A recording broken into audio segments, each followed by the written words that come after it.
السلام علیکم ورحمۃ اللہ وبرکاتہ۔ اعوذ باللہ من الشیطان الرجیم، بسم اللہ الرحمن الرحیم۔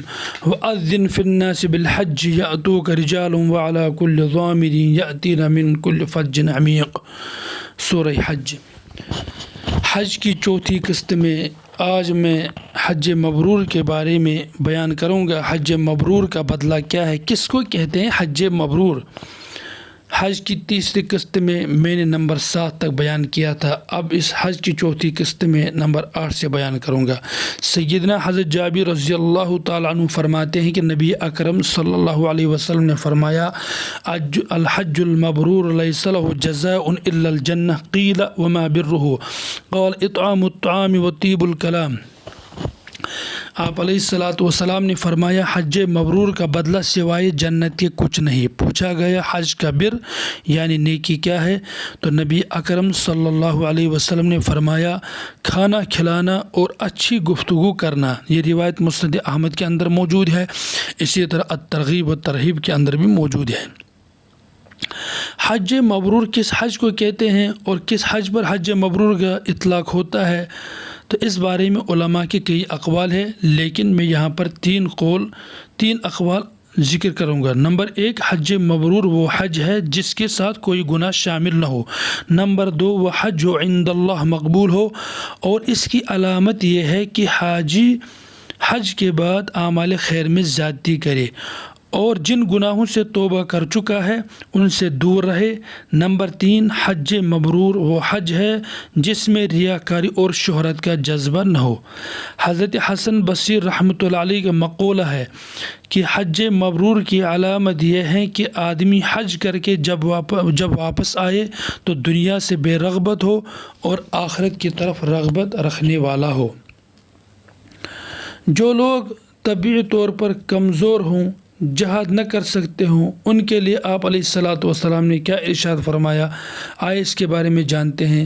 سیدنا حضرت حسین بن علی رضی اللہ عنہما کی روایت سے حضرت حسین بن علی رضی اللہ عنہما فرماتے ہیں کہ نبی اکرم صلی اللہ علیہ وسلم کے پاس ایک شخص آیا، انہوں نے عرض کیا کہ میں طبعی طور پر بزدل اور کمزور ہوں، یعنی جہاد کرنا میرے لیے مشکل ہے۔ تو آپ علیہ السلام نے اس سے فرمایا ہلم الی جہاد لا شوکۃ فیہ الحج، آؤ ایسے جہاد کی طرف جس میں کوئی کانٹا یعنی خطرہ نہیں ہے اور وہ حج ہے۔ اسی طرح بخاری کے اندر حضرت عائشہ صدیقہ رضی اللہ تعالیٰ عنہ سے روایت ہے، عائشہ صدیقہ رضی اللہ تعالیٰ عنہ فرماتی ہے کہ میں نے نبی اکرم صلی اللہ علیہ وسلم سے عرض کیا کہ ہم یہ سمجھتے ہیں کہ جہاد افضل ترین عمل ہے، تو کیا ہم عورتیں جہاد نہ کریں؟ تو نبی اکرم صلی اللہ علیہ وسلم نے فرمایا لَكُنَّ أَفْضَلُ الْجِهَادِ حَجٌّ مَبْرُورٌ، تمہارے لیے یعنی عورتوں اور کمزوروں کے لیے افضل ترین جہاد حج مبرور ہے۔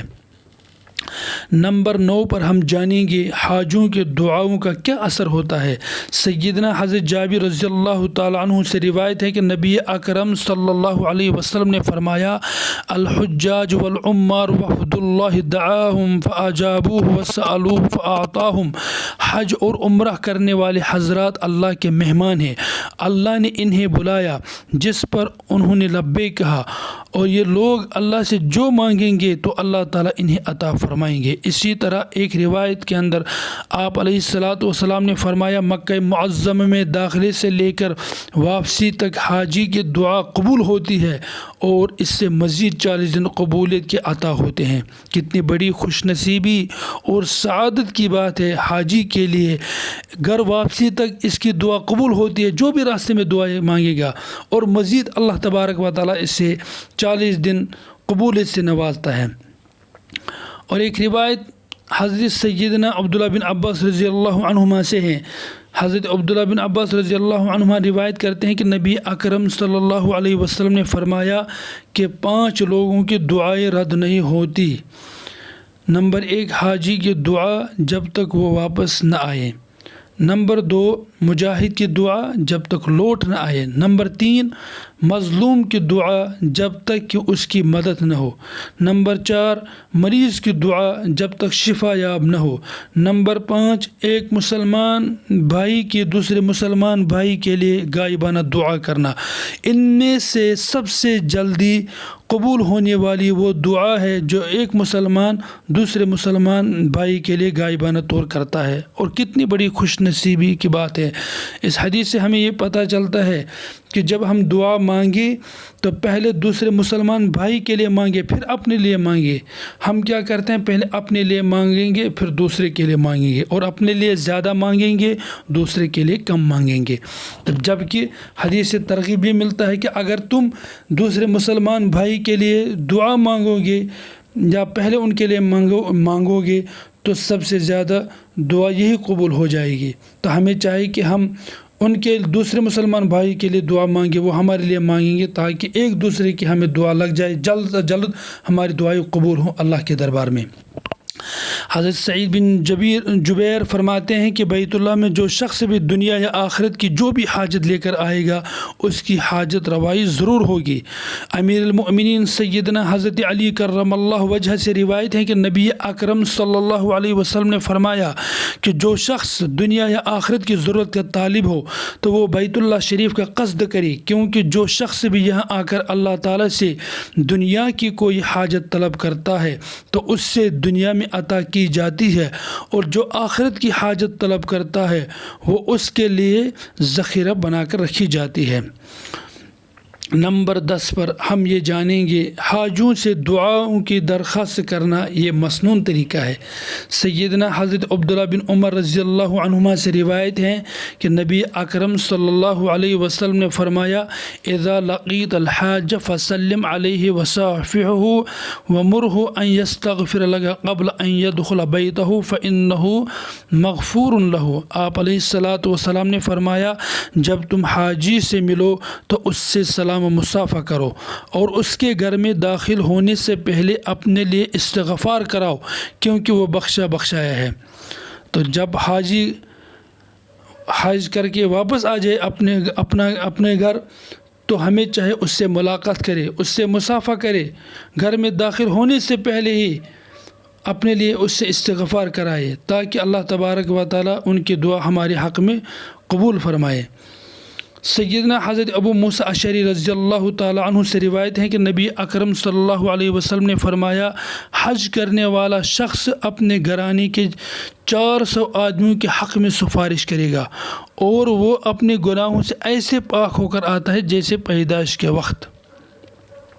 ایک روایت میں ہے امیر المؤمنین سیدنا حضرت عمر فاروق رضی اللہ تعالیٰ عنہ نے نبی اکرم صلی اللہ علیہ وسلم سے عمرے میں جانے کی اجازت چاہی تو نبی اکرم صلی اللہ علیہ وسلم نے اجازت دے دی.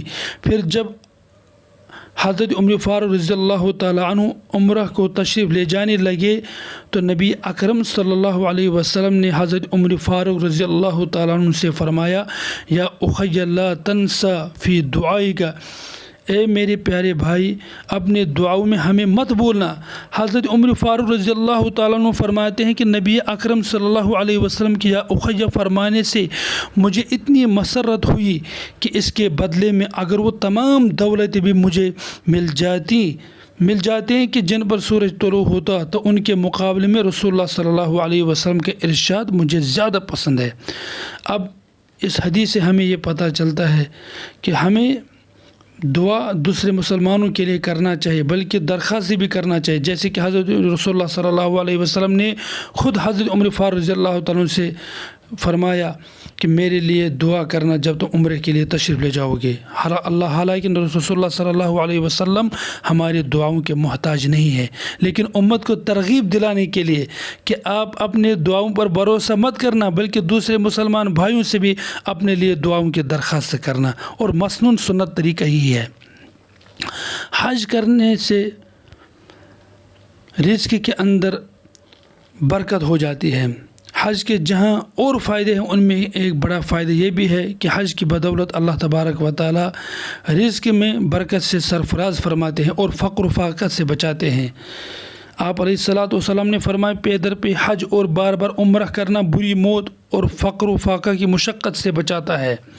اسی طرح ایک روایت کے اندر آپ علیہ الصلوۃ والسلام نے فرمایا حجو تستغنو، حج کرو تو مستغنی رہو گے، حاجی کبھی فقیر نہ ہوگا یا اس کا توشہ ختم نہ ہوگا۔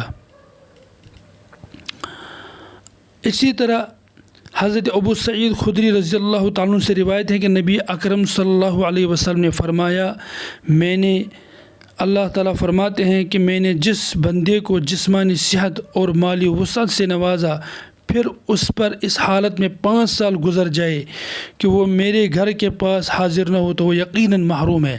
اس لیے ہمیں چاہیے کہ جس شخص کو اللہ تعالیٰ نے وسعت دے رکھی ہو اس سے چاہے 5 سال میں کم سے کم عمرہ یا حج کے لیے ضرور تشریف لے جائے۔